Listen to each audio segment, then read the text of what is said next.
Wala pa gani makagawa sa Philippine Area of Responsibility ang low pressure. Laing low pressure na usab ang gimonitor karon sa Pagasa.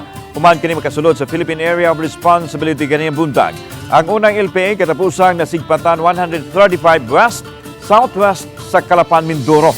Samtang ang ikaduhang LPA nasigpatan 880 km east sa Eastern Visayas. Subay ni paday makasinati ang tibuok Kabisayan og madag-umong kalangitan ngadto nas katag-katag nga pag-uwan.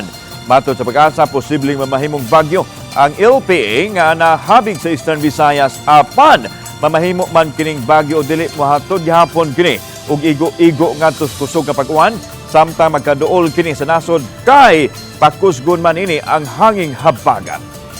If ever mahimo man siyang bagyo or dili, ang path sa kaniya siyang weather system is mapaduol lang siya sa ato ang Philippine landmass and possibly lang siya nga mo recurve lang sige hapon siya.